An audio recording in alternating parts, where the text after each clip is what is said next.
Came out to check on the silver cells. If you look here, the beast current flow is down to 0. And I've got a sneaking suspicion that we've blown the fuse. We turn the power supply off. And look at our fuse over here.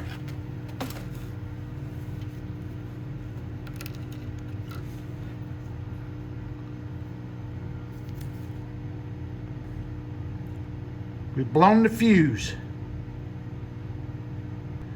This is a 3 amp fuse. And you see how it's deformed in there? That wire was straight when we first started this thing. And so the fuse has popped. And that can only mean one thing, that we've made contact between the silver and the anode filter basket down inside the beast.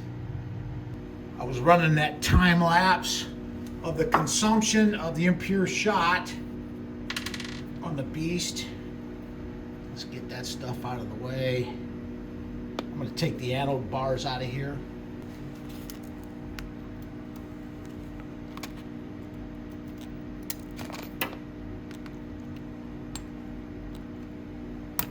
Here you can see the electrolyte has completely engulfed all the impure shot, just about, in our anode filter basket. Let's look under here and see what we got going on. Oh yeah. See that little nest of fine crystals? I think that's where we've had a contact with the anode filter basket. Lift our anode basket up out of here. Now please remember, I'm making this up as I go.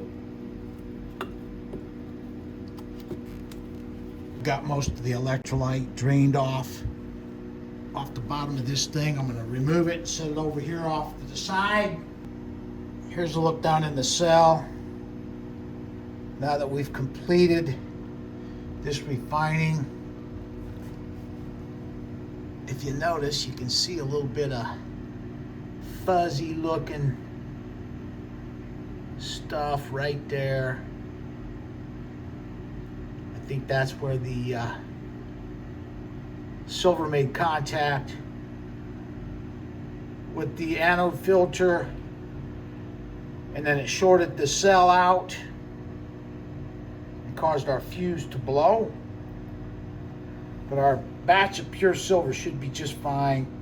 That's the reason we install those fuses, is to protect the batch of silver from this exact event. The fuse causes the current flow to go to 0, and that's what we need when this happens. It shuts the power off completely, because if we didn't have the fuse in there, we'd still get current flow and it would ruin the batch of silver. Here's the current flow on cells 1 and 2. 0.6 on 2, 0.4 on cell number 1. Let's look down in here and see what we got.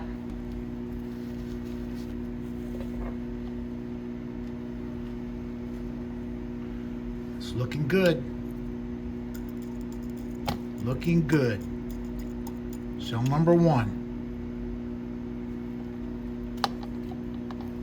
And if we look over here, cell number 2. Let's see what we got going on in cell number 2. That one's looking good as well.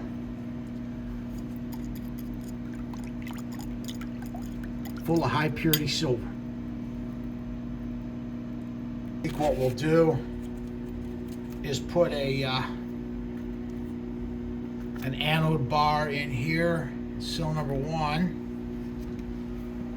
That's our new current flow after doing that. And we'll do the same thing over here to cell number 2, so that we don't get our expensive anode electrode bar down into the electrolyte. And there's our current flow on cell number 2. This is day 16 of the silver cell operation. You can see the amp flow on cell number 1 and cell number 2 is nearly nothing. That's because the anode filters are clogged up in there. So we're just going to move our anode filter bars out of the way.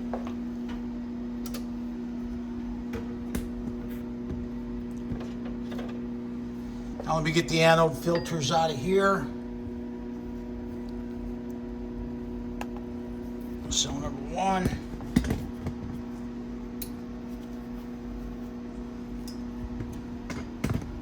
Cell number 2.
I've disassembled the cells, removed the electrolyte. What I'll do is just put a cover on this, and we'll save this and use it for a second run of the silver cells. Cell number 1, we'll get in here and scrape down the silver.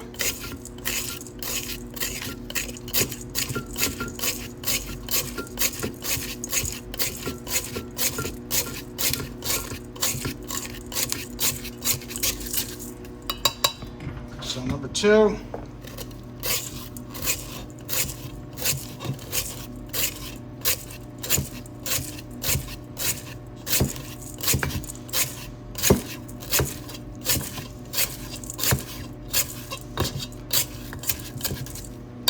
And then, of course, the beast.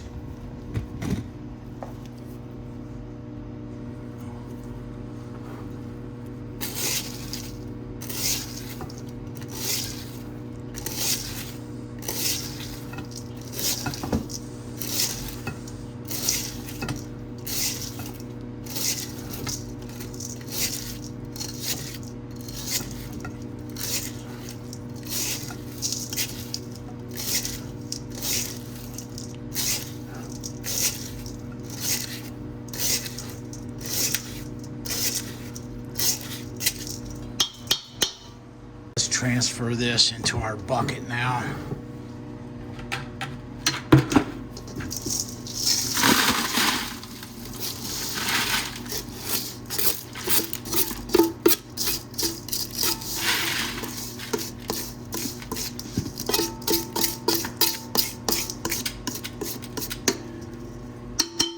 Looks like I'm in a hurry. It's because I am. I've got an important date with Mrs. Three Tips today. Cell number 2.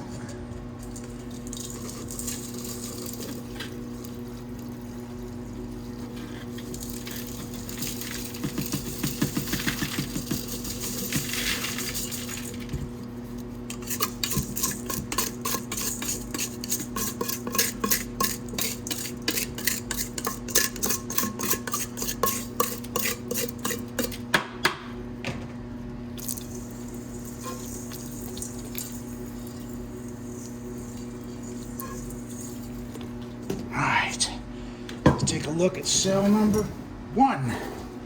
Get that in our bucket.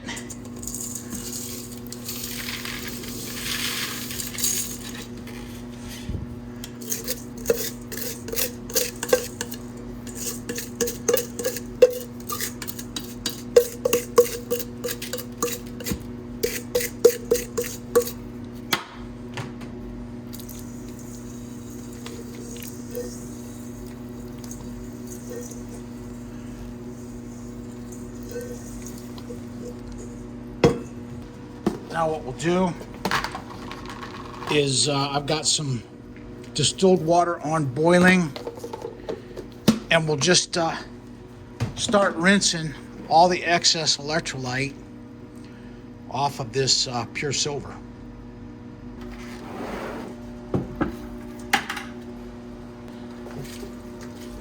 Rinsing it off with some distilled water.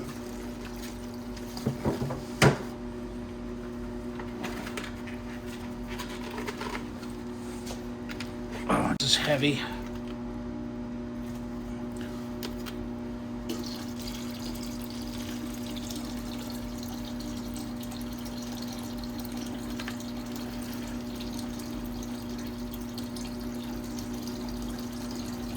It's gonna come tumbling out of there. This container's not big enough.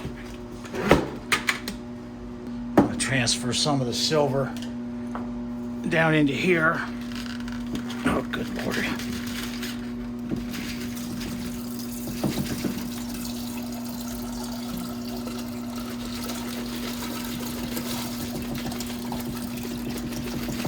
What a mess. Silver is just a giant pain.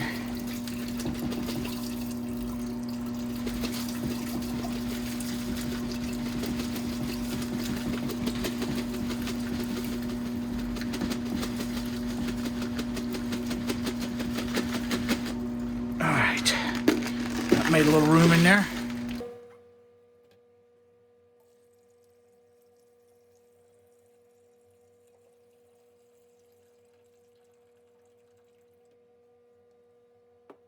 Got some boiling distilled water, and what we'll do is just rinse the silver over and over with this boiling distilled water until I get all the electrolyte rinsed off of here.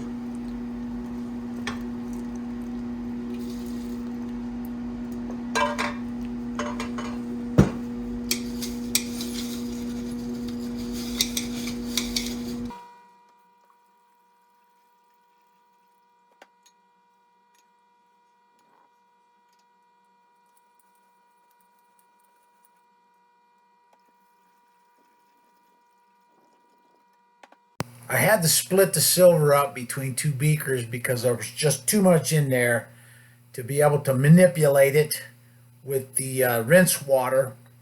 And so what I'm doing now is rinsing each of the beakers with the hot distilled water.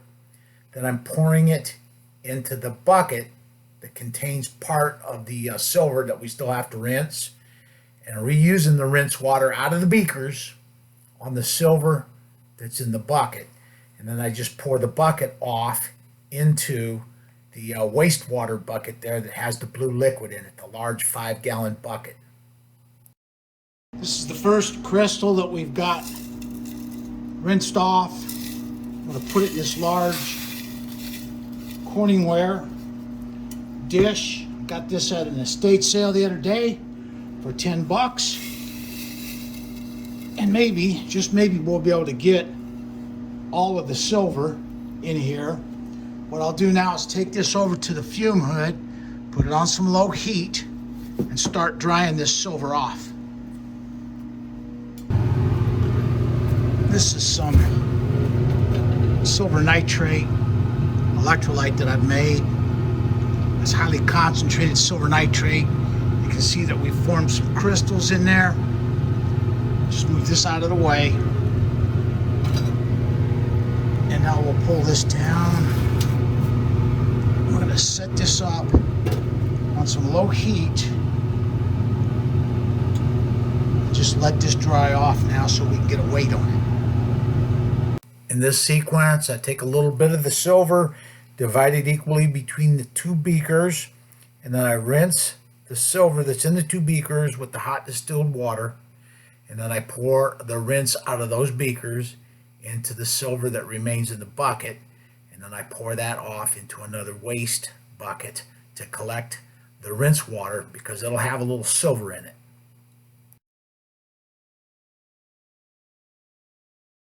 Here's the silver that we've already got rinsed. It's drying off in this large Corningware pan. I've got a couple beakers here I'm going to use to test our rinse water. And what that is some distilled water in this beaker. I'm going to just put a couple drops of silver nitrate in there.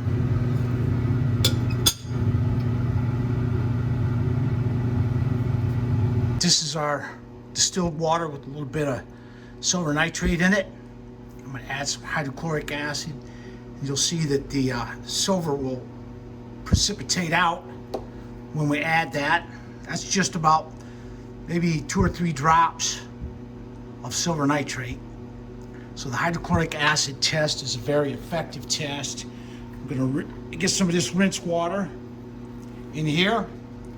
We're going to add some hydrochloric acid to this now. And as you can see,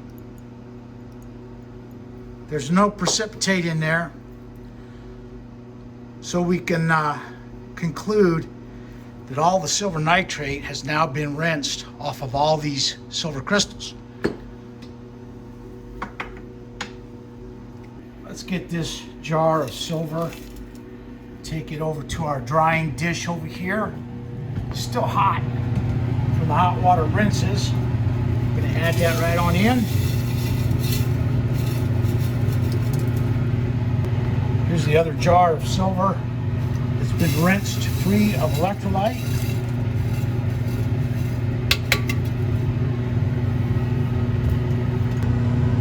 Here's the rest of the crystal that we rinsed off in our bucket. I'm going to add this to the dish in here now.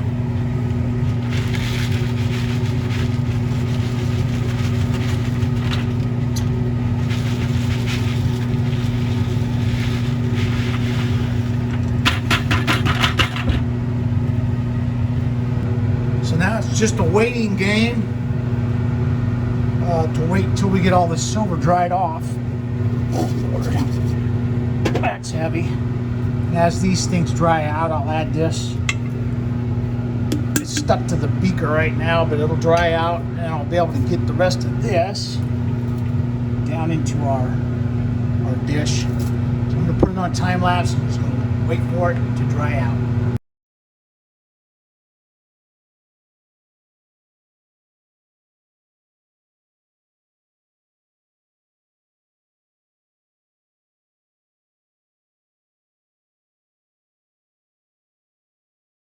This has been on drying now for about 4 hours, I guess.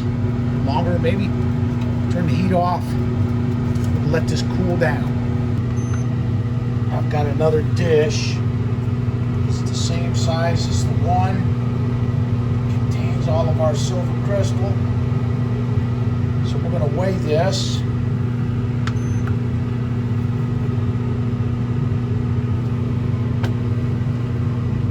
That's 1,860 grams.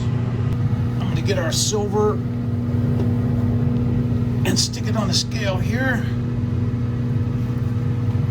Looks like 9,668. 9,668 minus the weight of the dish, 1,860. So it looks like we've got 7,800 grams, 7.8 kilos of high purity silver in our container here. Here's our pure silver crystal. And I think what we'll do is let's get a weight on this container. What I'm seeing right there is 588 grams. So I'm going to write that right on the side here.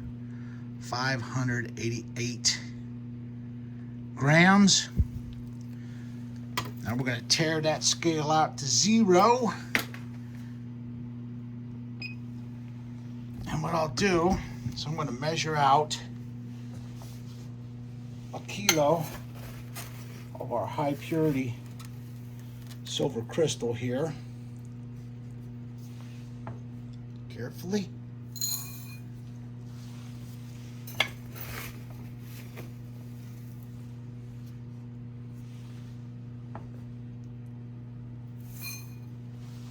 That's 610 grams.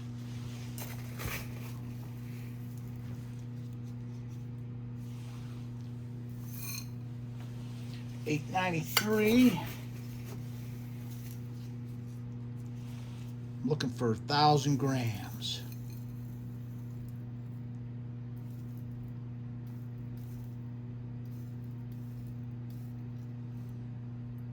There's 1,010.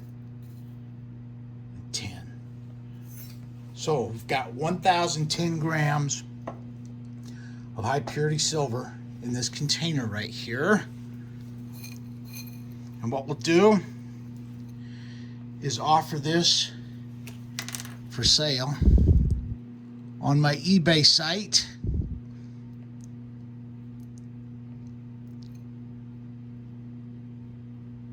And let it go for bids. 1 kilo of high purity silver crystal from my 3 silver cells. Okay, this will conclude the video. I'd like to thank everybody for watching.